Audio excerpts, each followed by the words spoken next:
미래학회의 작곡가 조상, 작곡가 이혜성에 대한 발표를 하게 되어서 영광으로 생각합니다. 네, 인사드리겠습니다. 저는 약 3년 전에 선생님으로부터 이 제안을 받았고요. 악보랑 음원을 굉장히 꼼꼼하게 챙겨주셔서 아주 좋은 음악을 듣고 공부할 수 있는 좋은 기회를 가졌습니다. 저는 오늘 이 작업을 시작하면서 떠오른 글귀로 제 발표를 시작하도록 하겠습니다. 문학평론가 오생근의 글입니다. 글은 사람이 산 만큼 나오게 되어 있다는 말을 나는 믿는 편이다. 이 논리에 따르면 시인은 자신의 삶을 얼마나 깊이 있게 살고 깊이 있게 꿈꾸었는가에 따라 좋은 시를 쓸 수 있고, 소설가는 자신의 시대를 얼마나 치열하게 살고 또 그것을 어떻게 문학적 의식으로 전환시켰는가에 따라 훌륭한 소설을 쓸 수 있다는 것이다. 나는 훌륭한 작가란 삶을 변화시키려는 의지를 가진 사람, 다시 말해 허위의 삶을 진정한 삶으로 바꾸려는 열정과 의식이 분명한, 또한 그것이 문학의 형식으로 가능하다고 믿는 사람이라고 생각한다. 제가 이 문구를 떠오르게 된 이유는 한 예술가의 음악 세계를 총체적으로 그리는 작가로는 작곡가의 의미와 역할에 대한 고민에서 출발하기 때문일 것입니다. 현대 창작 음악이 대중에게 그다지 관심을 받지 못하는 오늘날, 그래도 묵묵히 창작 작업을 하면서 작곡가들이 세상에 내놓는 음악이 과연 어떠한 치열한 의식을 보여주고 어떻게 우리의 삶을 변화시키고 있을까요? 이 물음은 사실 진정한 삶과 예술 세계를 진지하게 담은 한국의 현대 음악을 찾고 있는 비평가의 마음을 담고 있다고도 할 수 있겠습니다. 이러한 의식에서 출발해서 저는 오늘 작곡가 이혜성의 음악 세계를 논해보고자 합니다. 이는 아마도 이혜성의 음악에서 현대 음악에 대한 저의 소망의 실마리를 발견했기 때문이기도 하겠죠. 이혜성은 어떤 작곡가일까요? 그녀는 어떤 음악 세계를 보여주고 있을까요? 작곡가 이혜성은 늘 조용한 미소를 보입니다. 그래서 그녀의 이미지는 잔잔한 미소와 단아함, 그리고 고요함으로 그려지죠. 그렇지만 30여 년 동안 지속적으로 창작 작업을 묵묵히 해온 여정을 볼 때 이혜성이 내면의 강인함과 추진력을 가지고 있다는 것은 확실해 보입니다.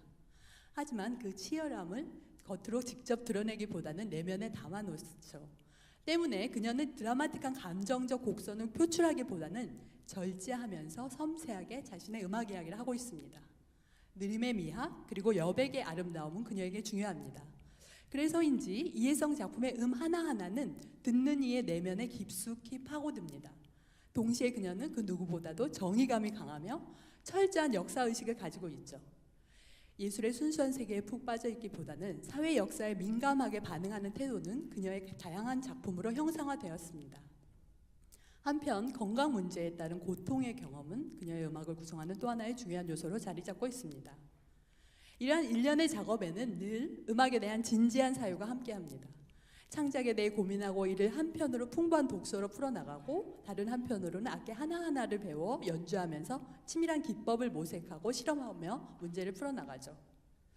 이혜성의 음악 세계는 유학 후 귀국한 1990년부터 현재까지 약 70여 편의 작품으로 집약됩니다.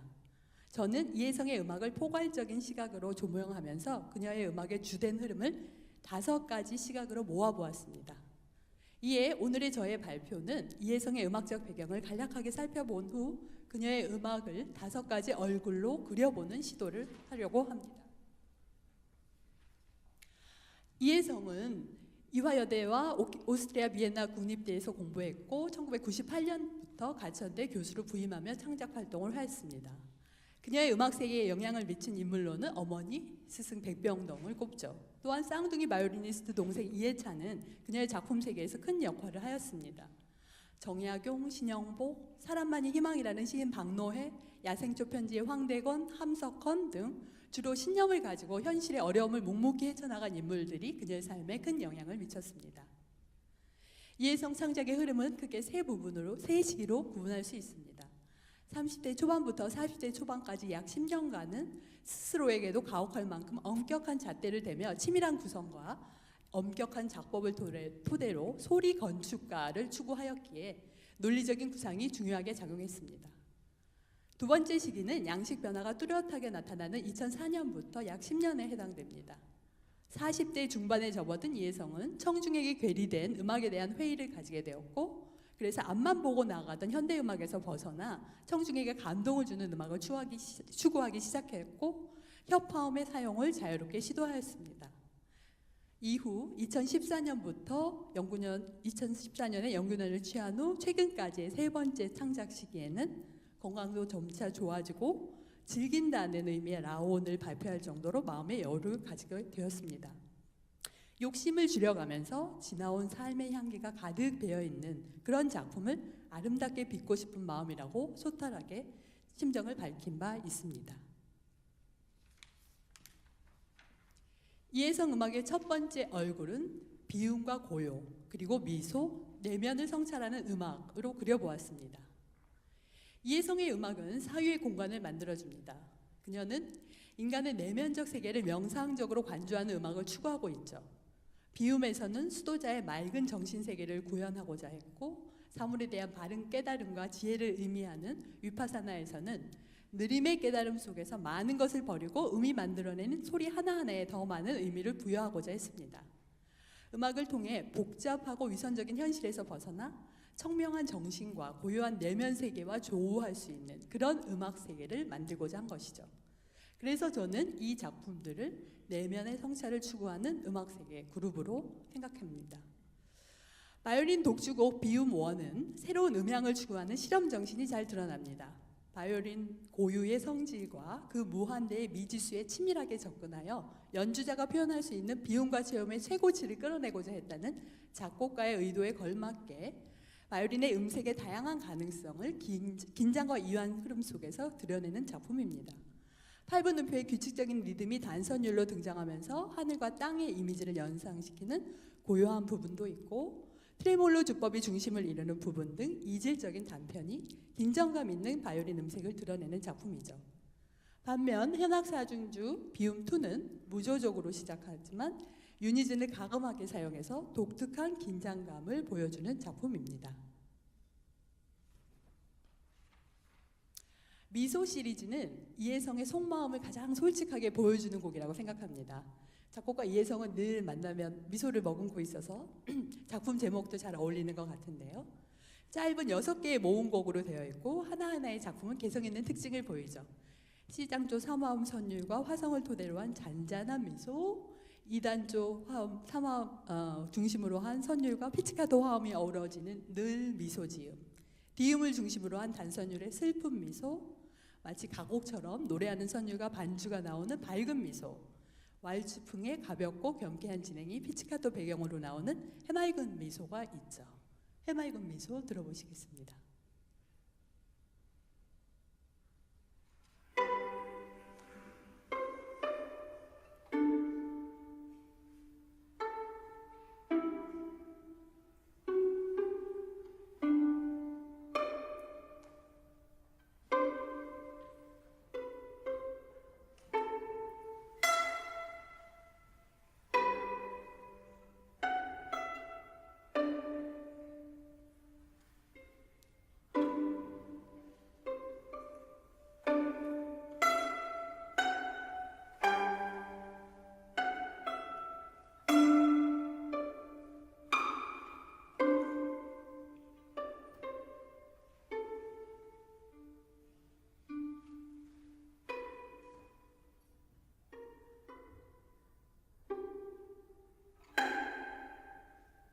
네, 단순한 음재료로 미소의 특성을 포착해서 친숙한 선율로 풀어낸 이 연곡은 우리 청중에게 잔잔한 웃음을 전달하고 싶은 작곡가의 마음이 그냥 그대로 전달되고 있는 것 같습니다.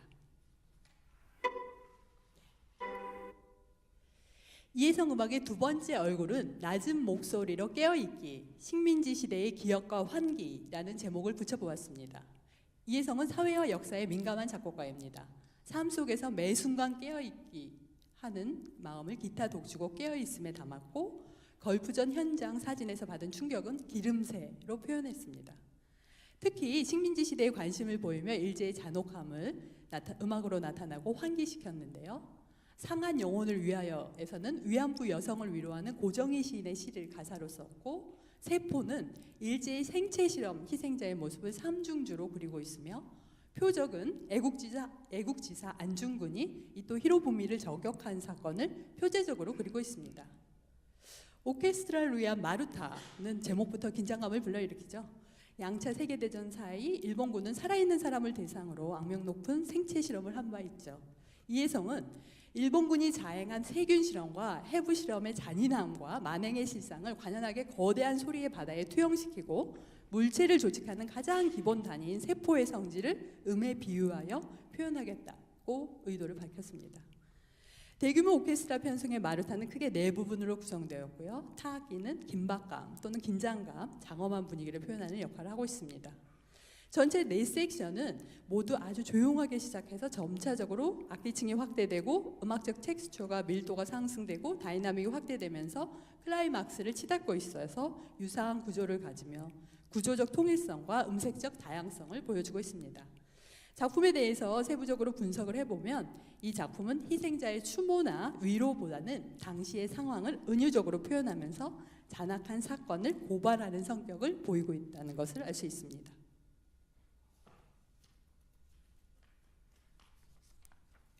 바이올린 협주곡 세야세야. 이 작품은 전통 민요 세야세야를 주제로 활용한 작품입니다. 이 민요는 조선시대 농민운동과 이 혁명의 주체였지만 일본군에게 처형된 전봉준과 관련이 되죠. 이혜성은 이 민요에 담긴 슬픈 과거와 함께 역동적인 현재 그리고 앞으로 다가올 밝은 미래를 이 작품에 담고자 하였다고 작곡 의도를 밝혔습니다. 이러한 맥락에서 세야세야 선율은 이 작품에서 작곡 기법적으로는 주제적 역할을 하고 동시에 한국의 역사와 정서를 상징하는 역할을 하고 있습니다. 이 바이올린 협주곡은 이질적인 부분들이 병렬적으로 이어지고 각각의 부분은 이 세야세야 주제 선율로 연결이 되죠. 그렇지만 세야세야 선율이 원형 그대로 등장하지는 않고 복합적으로 변형돼서 주제로 사용되고 이 변형된 주제는 다시 폴리포니적, 호모포니적 여러 가지 복합적 짜임새 안에서 다채롭게 등장합니다. 따라서 이 바이올린 협주곡은 주제와 변주 형식으로 이해할 수 있을 것 같습니다. 앞부분만 잠시 들어보시겠습니다.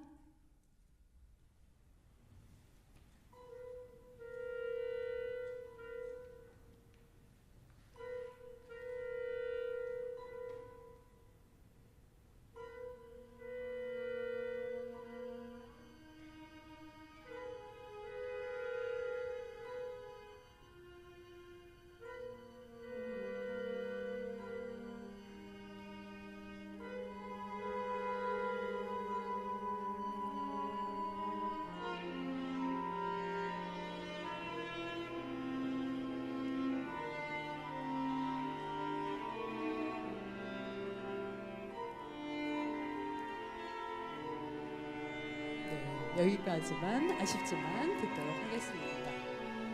네.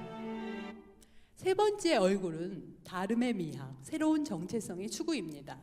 한국 작곡가로서의 정체성은 이혜성 음악에서 중요한 부분이죠. 그녀는 민요를 재료로 사용했기도 했고 한국의 역사를 주제로 사용하기도 했고 또 한국의 전통 악기를 자신의 작품에 활용하는 이중 문화적 악기 편성의 작품을 발표하였습니다. 서양 악기와 한국의 전통 악기를 한 작품에 사용하는 이중 문화적 악기 편성은 서양 음악을 수용한 동아시아 현대 음악의 굉장히 중요한 특징이죠. 물길로 가보도록 하겠습니다. 이 작품은 두 대의 해금과 바이올린, 첼로를 위한 사중주곡입니다. 이 작품에서 사용된 악기는 모두 현악기라는 공통점을 가지지만 음향적으로는 이질적이죠. 그래서 작품을 분석해보면 이 작품에서는 이러한 동서양의 악기가 융합되지 않고 자신만의 목소리를 내는 것을 볼 수 있죠. 해금은 보통 긴 지소금을 내거나 동음 반복을 자주 하는데 특히 긴 트릴을 통해서 가냘픈 음색을 드러내고 바이올린과 첼로는 반면에 모티브적 진행하면서 차별화된 음향을 드러냅니다. 한 예를 잠시 들어보시겠습니다.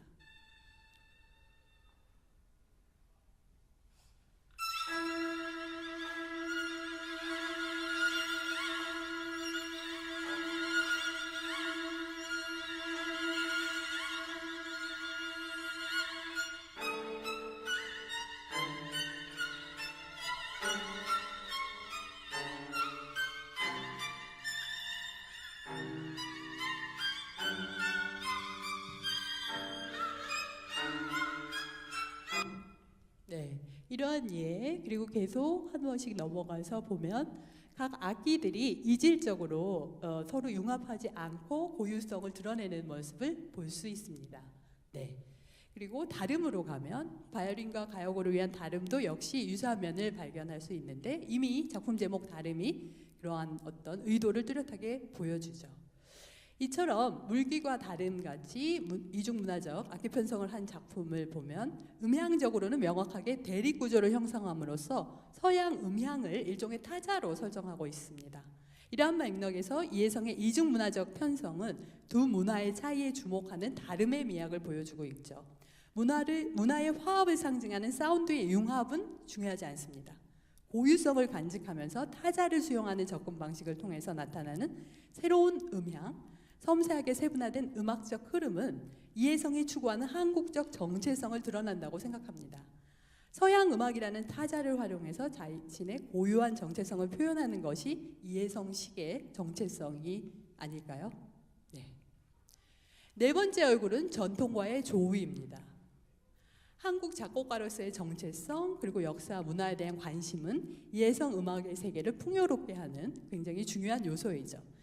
이해성은 조선시대의 뛰어난 학자, 문학자였지만 현실적 삶에서 좌절해서 젊은 나이에 요절하거나 정치 회오리 속에서 긴 시기를 유배지에서 보낸 그러한 허난설원, 정약용, 윤선도에 대한 특별한 관심을 가지고 작품을 만들었습니다.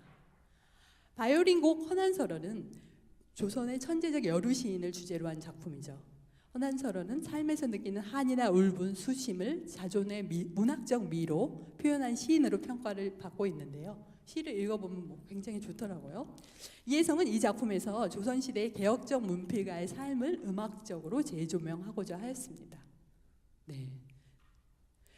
그리고 오늘 연주되는 네 대의 법궁과 장고를 위한 중난시사. 이 작품은 정약용의 시 모임 중난시사를 그리는 작품이죠. 중난시사는 1794년 정약용이 만든 모임으로 꽃이 필 때마다 당대 인재들이 만나서 풍류적 삶을 즐기고 자연세계를 서정하기 위한 낭만적 시사였지만 또한 당시 와해된 남인을 규합하고 사회를 비판하는 정치적 의미도 갖고 있습니다. 이해성의 중난시사는 문학적, 정치적 의미를 모두 함축하고 있다고 생각됩니다. 오늘 이제 들으시겠지만 네 대의 법금이 장고와 함께 만들어내는 느리고도 여우로운 음향은 한편 국화꽃의 아름다움을 연상시키지만 동시에 현실의 비애를 삼킨 학자적 심정을 느끼게 하기 때문입니다. 이해성은 소리 안의 복잡함보다는 음과 음 사이의 여유의 미를 드러내고 싶었다고 말합니다. 다산의 시 가운데 국화꽃 활짝 피자라는 시가 작품의 모토로 제시되었고 작품의 각 세션이 소제목으로 등장합니다.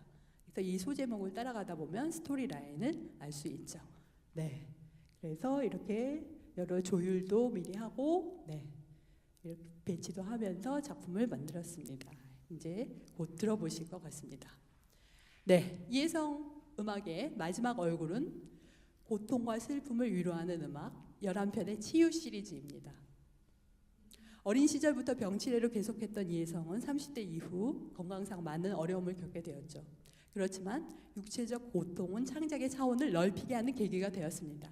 그녀는 삶 속에 있는 마음의 상처와 정신적, 육체적 고통을 음악으로 치유하고 싶다는 소망을 담은 치유 시리즈를 발표했습니다. 2009년부터 2015년까지 11편을 발표했는데요.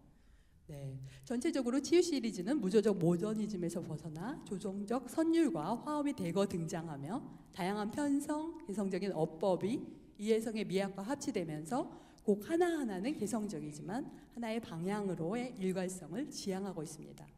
편성 측면에서는 열대의 동종악기를 위한 치유 4나 5가 주목되고 기법적으로는 아르페지오가 중요하죠. 이해성은 엔젤릭 트레몰로라는 자신의 고유한 아르페지오 기법도 사용했습니다. 네, 그래서 이런 거고 치유 원 이 트리오 오늘 감상하실 거고요. 그 다음에 이제 열대의 더블 베이스를 위한 치유 5는 몽골의 초원을 부제로 한 작품인데요. 네, 잠시 맛만 보고 이제 저는 마무리를 해야 될 것 같습니다.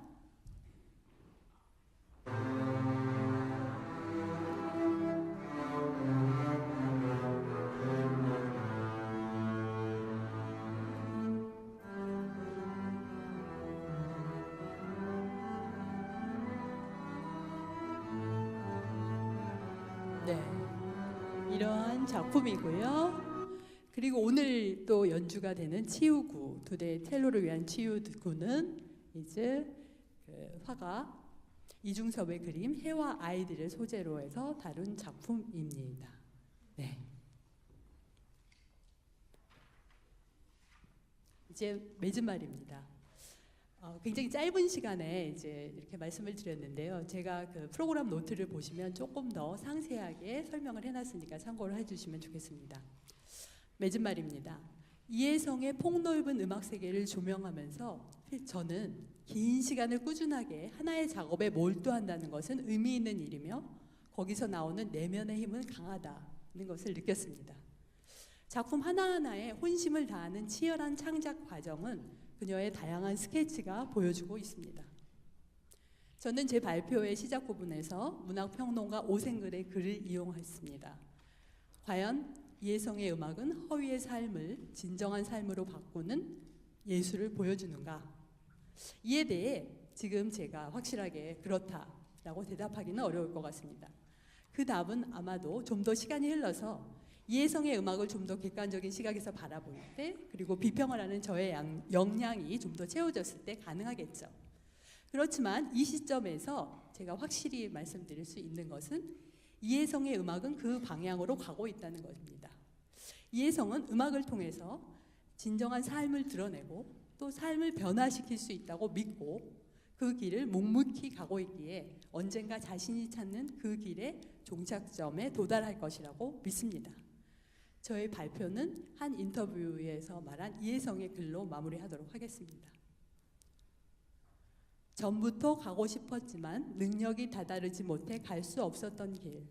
소리의 간단함 속에 많은 내용을 내포할 수 있는 깊이의 울림을 향해 가는 길. 마치 장거리 마라토너가 거대한 고독 앞에 홀로 맞서면서 자신의 숨을 고를 수 있듯이 수도자처럼 면벽을 한 채로 음악 외의 것에는 무심한 상태가 되어 작곡의 길을 가려 한다. 결국 복잡 다단함을 지나서 나타나는 간단함, 음악적으로 강화하는 과정에서 얻는 경험들, 내공을 쌓는 시간의 축적들, 어쩌면 쓰고 싶은 작품이기보다는 매 순간 새 작품에서 이전 작품과 조금이라도 음악적 수준에서 차별화될 수 있는 작품을 쓰고 싶다는 마음입니다. 네, 감사합니다.